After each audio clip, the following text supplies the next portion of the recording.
Hello students, today we will learn page number 10. Difference between irrigation and cultivation. Irrigation और cultivation में क्या difference है?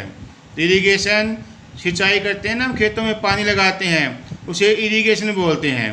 The process of applying water to the crops to fulfil their water requirements is called irrigation. तो वो process, क्रिया, जो पानी लगाने की क्रिया है, वाटर अप्लाइंग, पानी देने की क्रिया, टू क्रॉप्स, फसलों को, to fulfil their water requirements, उनकी पानी की ज़रूरत पूरी करने के लिए, रिक्वायरमेंट्स ज़रूरत, इज कॉल्ड इरीगेशन, उसे इरीगेशन बोलते हैं. Mainly it is of 3 types. यह 3 प्रकार की होती है. सरफेस, जैसे हम भी अपनी नालियाँ होती हैं उनके जरिए पानी लगाते हैं.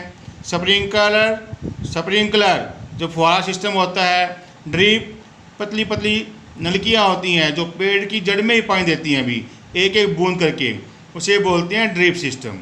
तो इरीगेशन क्या होता है?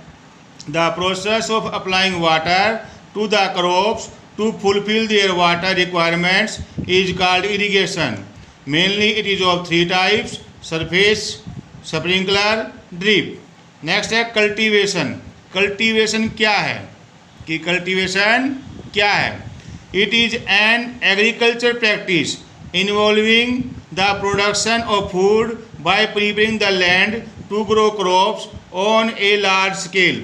जो हम खेती के लिए जो भी क्रियाकलाप करते हैं, चाहे वो ट्रैक्टर से हम ज़मीन को संवारते हैं, चाहे बिजाई करते हैं, चाहे वीडिंग करते हैं, चाहे पेस्टिंग करते हैं, चाहे सोविंग करते हैं, जो भी हम करते हैं ना खेती के लिए, जो भी हम करते हैं उसे बोलते हैं cultivation.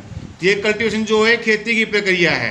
It is an agriculture practice involving the production of food by preparing the land to grow crops on a large scale. तो एक लंबी स्केल के ऊपर काम करना, एक बड़ी फसल तैयार करना, उसके लिए जो प्रैक्टिस की जाती है उसे बोलते हैं कल्टीवेशन. तो इरीगेशन और कल्टीवेशन में डिफरेंस बताना है. तो इरीगेशन क्या है? क्रॉप्स में पानी देने की क्रिया. और कल्टीवेशन क्रॉप्स के लिए जो हम काम करते हैं, जो हम तैयारियां करते हैं, उसे कल्टीवेशन बोलते हैं. नेक्स्ट है लॉन्ग आंसर टाइप क्वेश्चन भी. Kharif crops are not grown in rabi season. Justify the statement by describing the importance of both seasons in the context of sowing and harvesting. भी खरीफ की फसलें रबी के मौसम में नहीं बो सकते और रबी की फसलें खरीफ के मौसम में नहीं बो सकते. इसका क्या कारण है ये बताना अपने को भी देखो, गर्मी की जो फसल है वो सर्दी में नहीं बनेगी, सर्दी की वो गर्मी में नहीं बनेगी. क्या कारण है वो बताना आपने भी. Kharif crops are grown in rainy season. Kharif crops जो होती हैं वो रेनी सीजन में बोई जाती हैं. भी जैसे जब गर्मी की शुरुआत होती है ना, मई जून में तब बोते हैं, फिर जुलाई अगस्त में बारिश आती है. जैसे कपास की खेती होती है, धान की खेती होती है, तो इन्हें गर्मी भी चाहिए और बहुत सारा पानी भी चाहिए. और ये सब बातें केवल खरीफ के मौसम में ही होती हैं, रबी के मौसम में नहीं होती. इसलिए खरीफ की फसलें रबी के मौसम में नहीं हो सकती. These need a lot of water which is not possible in Rabi season. Which is not possible in Rabi season. Weather in Rabi season, weather is cold, which is not suitable for Kharif crops. Its vice versa is also true. So change of crops is not possible. तो रबी season में ये संभव नहीं है अभी इतना पानी. रबी के सीजन में बारिश तो आती नहीं. दूसरे भी, secondly in rabi season weather is cold, मौसम जो होता है ठंडा होता है. Which is not suitable for kharif crops, जो खरीफ की क्रॉप के लिए सुटेबल नहीं होता. भी खरीफ की क्रॉप को तो गर्मी चाहिए ना, उसमें मौसम ठंडा होता है. It's vice versa is also true. इसका उल्टा भी ट्रू होता है. जैसे खरीफ की फसल रबी में नहीं हो सकती, रबी की फसल खरीफ में नहीं होगी, क्योंकि उनको इतना पानी नहीं चाहिए, उनको इतनी गर्मी नहीं चाहिए. तो वो उल्टा भी इसका सच है भी. So change of crops is not possible. इसलिए जो चेंज ऑफ क्रॉप्स है वो पॉसिबल नहीं होता, मतलब चेंज ऑफ क्रॉप्स हमें नहीं कर सकते भी. जिस मौसम में जो खेती होगी वो ही हम कर पाएंगे भी. Analyst in detail the major steps involved in the nitrogen cycle with the help of a neat and label diagram. हमने क्या करना है अभी? नाइट्रोजन साइकिल दिखानी है कि नाइट्रोजन साइकिल कैसे बनेगी भी. The air contains 78% nitrogen, 21% oxygen and 1% other gases, smoke, water vapour etcetera. तो जो अपनी हवा है इसमें लगभग 78% नाइट्रोजन होती है 21% ऑक्सीजन होती है और बाकी 1% में सब कुछ आ गया अभी। सब कुछ मतलब sulphur dioxide, carbon dioxide, carbon monoxide, water vapour, smoke और जो डस्ट पार्टिकल्स हैं और सब कुछ 1% में आ गया अभी। लेकिन आजकल क्योंकि पोल्यूशन हो गया है, ये चेंज हो गए हैं थोड़े बहुत भी। पोल्यूशन हो गया है ना आजकल, इसलिए भी ये चेंज हो गए हैं आजकल। फिर भी मेन पार्ट जो होता है एयर का वो नाइट्रोजन ही है अभी। Nitrogen is an inert gas, ये एक ये गैस है। So plants and animals can not use it directly, इसलिए इसका प्रयोग डायरेक्टली नहीं कर सकते हम भी। The plants convert it into nitrates, जो प्लांट होते हैं वो मौसम से नाइट्रोजन लेकर उसे नाइट्रेट में बदलते हैं, फिर नाइट्राइट्स में बदलते हैं और फिर अमोनिया कंपाउंड में बदलते हैं। तो नाइट्रोजन का नाइट्रेट्स, नाइट्राइट्स या अमोनिया कंपाउंड बनाकर वो प्रयोग करते हैं। Animals drive their nitrogen requirements from plants, और जो एनिमल्स होते हैं वो क्या करते हैं, अपनी नाइट्रोजन की पूर्ति पेड़ पौधों से करते हैं अभी। यानी पेड़ पौधों से दालें मिलती हैं, फल मिलते हैं, उनको खा के नाइट्रोजन की पूर्ति करते हैं। This is called nitrogen cycle. यहाँ पर एक बुक से देख के आपको नाइट्रोजन साइकिल का डायग्राम बनाना है अभी। तो नाइट्रोजन क्या होती है अभी, मेन पार्ट ऑफ एयर होती है, बट इट इज़ इनर्ट, क्योंकि यह इनर्ट है इसलिए इसका प्रयोग जो का तो नहीं होता। तो पेड़ पौधे इसका प्रयोग कैसे करते हैं, नाइट्रोजन को ट्रैप करती हैं रूट्स, और फिर वो क्या करती हैं, नाइट्राइट में बदलती हैं, नाइट्रोजन को नाइट्राइट में बदलती हैं, नाइट्राइट को अमोनिया में बदलती हैं, और फिर जाके वो अपनी पैदावार देती हैं। और फिर उनसे पैदा लेकर उनके जो फल फ्रूट है, अनाज है, उनसे हम जो एनिमल्स होते हैं, मैंस होते हैं, वो नाइट्रोजन देते हैं भी।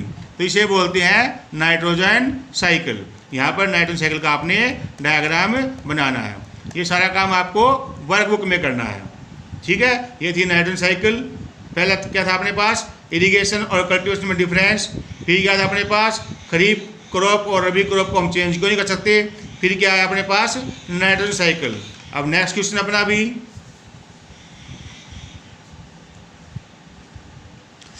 explain the term irrigation.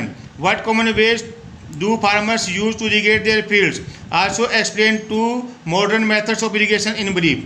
Irrigation क्या है, तो मैंने अभी बताया था, अभी टाइप ऑफ इरीगेशन ही बताया था। अभी इस क्वेश्चन में, क्योंकि लॉन्ग क्वेश्चन है ये, अब इरीगेशन करते कैसे उन टाइप से ये बताना है अभी। Irrigation the process of applying water to the crops to fulfil their water requirements is called irrigation. पीछे आया था अभी प्रश्न होगा, तो ये it is mainly of 3 types, 3 प्रकार का है ये। कौन सा, सरफेस, स्प्रिंकलर और ड्रिप। सरफेस इरिगेशन क्या था, it is kind of irrigation where gravity works. Gravity आपको पता है, ग्रेविटी भी धरती हर चीज़ को अपनी ओर खींचती है, तो इसमें भी ग्रेविटी का प्रयोग करते हैं। मतलब पानी जो होता है ऊपर से नीचे जाता है, कभी भी पानी नीचे से ऊपर नहीं जाएगा। अब आपने खेत में नाली से पानी देते हुए देखा हो अपने मम्मी पापा को, जो खेती करते हैं उन बच्चों ने भी, जिधर पानी का ज़मीन का झुकाव होगा पानी उधर ही जाएगा अभी। अगर ज़मीन का झुकाव नहीं तो पानी नहीं जाएगा अभी। कहते हैं ना, खेत ऊंचा है पानी कम लगा, खेत नीचा है पानी ज़्यादा लगा। तो ये ग्रेविटी पर डिपेंड करता है अभी। नालियों के माध्यम से हम पानी लगाते हैं अभी। इन this method water is applied and distributed over the soil surface by the help of gravity. तो ग्रेविटी की मदद से इसमें पानी बहाया जाता है, अभी पानी दिया जाता है। It is ancient and most commonly type. It is ancient and most commonly type of irrigation method. बहुत प्राचीन, अभी शुरू से हम इसका प्रयोग करते आ रहे हैं अभी। इसमें हानि क्या होती है, पानी बहुत लगता है अभी, पानी की वेस्टेज बहुत होती है अभी। स्प्रिंकलर इरिगेशन, ये जहाँ पर रेतली मिट्टी होती है ना, स्प्रिंकल इरिगेशन, जहाँ पर रेतली मिट्टी होती है, फव्वारा सिस्टम देखा आप लोगों ने भी अपने एरिया में, तो फव्वारा सिस्टम का बहुत प्रयोग होता है। In this method a device called sprinkle set, एक फव्वारा सेट होता है, is use to irrigate the soil, मिट्टी में पानी देने के लिए इसका प्रयोग करते हैं। It is very useful method where soil is sandy, जहाँ धूल मिट्टी होती है ना, बालू मिट्टी होती है, जहाँ धूली मिट्टी होती है, बालू मिट्टी होती है, वहाँ इसका प्रयोग किया जाता है अभी। क्योंकि इस मिट्टी में पानी सोखने की क्षमता बहुत ज़्यादा होती है। अगर इसमें हम सरफेस सिस्टम से पानी दें तो पानी आगे बहेगा ही नहीं भी, बहुत समय लग जाएगा अभी, और पानी की सिंचाई नहीं हो पाएगी भी, और अपनी फसल सूख जाएगी भी। इसलिए रेतली मिट्टी होती है वहाँ स्प्रिंकल इरिगेशन का प्रयोग हमें करते हैं।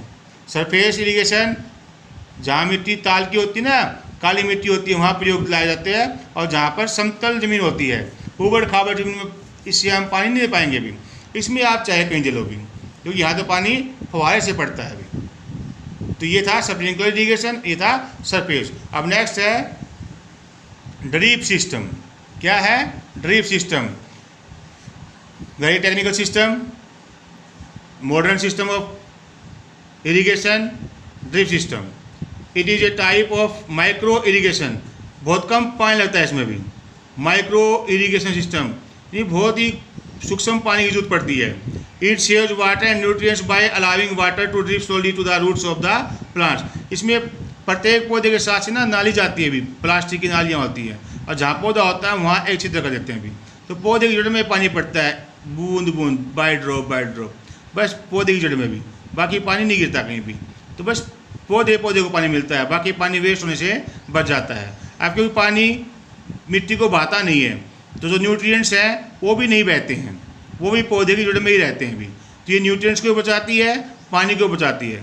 तो वेरी बेनिफिशियल मेथड है, वेरी एडवांस मेथड है इरिगेशन का, बट ये कॉस्टली बहुत है भी, क्योंकि पूरे ज़मीन में हमें नाली बिछानी पड़ती है प्लास्टिक की भी, तो ये कॉस्टली बहुत है भी। इसमें यही कमी है, कॉस्टली बहुत है, but it is very costly method. यह कॉस्टली बहुत है, इसके अंदर ये कमी है। तो जो खेती करते हैं उन बच्चों को अंदर देखा होगा, खेती नहीं करते हैं वो प्लीज़ नेट पे देखने का प्रयास करना, क्योंकि ये हमारी संस्कृति है। एग्रीकल्चर के बिना कुछ भी नहीं हो सकता भी। Agriculture is also a culture, खेती भी संस्कृति है, सीखो इससे भी कुछ, बहुत ज्ञानवर्धक होती है खेती भी। ठीक है, तो learn these and right these carefully.